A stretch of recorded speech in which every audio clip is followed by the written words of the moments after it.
Where is this thing?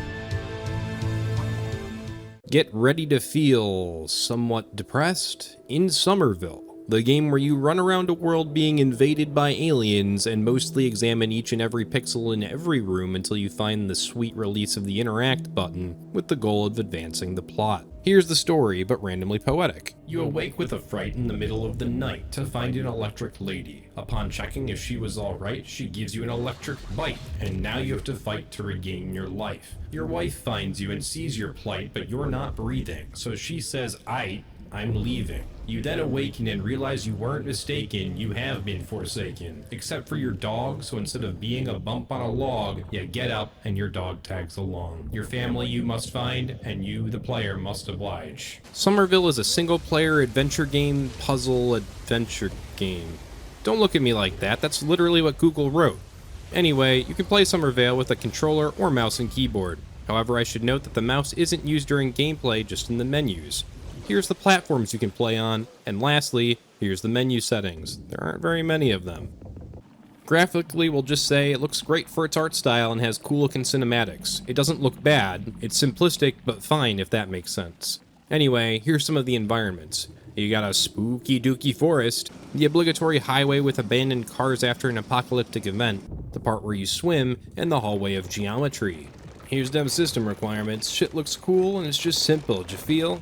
And that GTX 660 came out in prehistoric times, so you'll be able to play this game. As for gameplay, I want to firstly note that the game is actively getting technical updates, and apparently the devs fixed the jank. I wasn't really sure what that was, but when I googled the jank Somerville, the very first result was a Reddit post from 15 days after the Steam review screenshot that is complaining about jank. So I guess they fixed it, but only for some people. Anyways, on to mechanics. There are 3. You can walk around, you can interact with objects, like the one time where you're playing as Sam Fisher's infant son and you knock this thing out of a bag so you can use it to splinter cell your way over the gate and proceed to the kitchen to stop the terrorists from spreading smallpox on the population.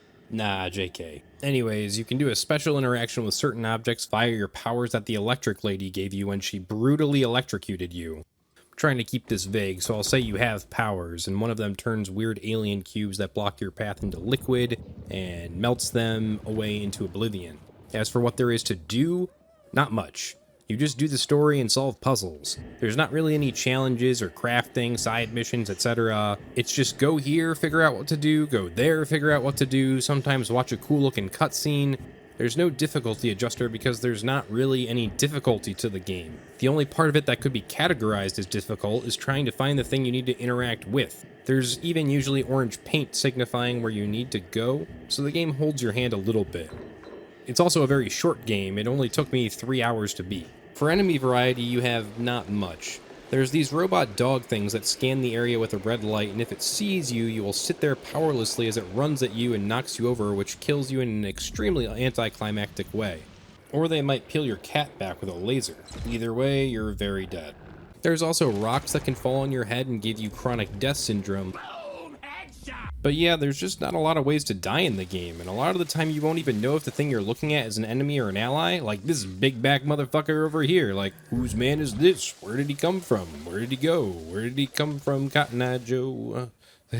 Sorry. There are also things that help you though, like these roly boys. They can do the same blue light thing that you can do to help clear obstacles for you.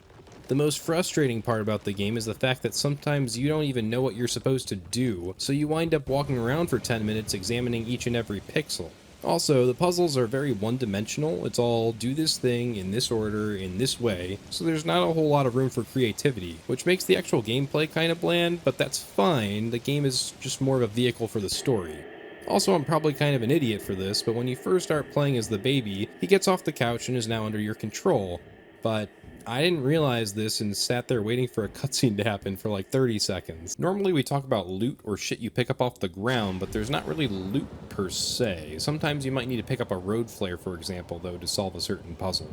Overall, this is a story-driven game with some puzzle-solving aspects thrown in. The puzzles have some thought involved, but are usually pretty straightforward. Sometimes you might get stuck on what the game is trying to get you to do, and since there isn't room for creativity, you just have to bang your head against a wall for 15 minutes until you figure it out, or spot the subtle paint smudge hint. The overarching story is fairly simple and obvious, and you never really have the deeper lore explained. The game is what you make of it. There are multiple endings, each of which has an associated achievement.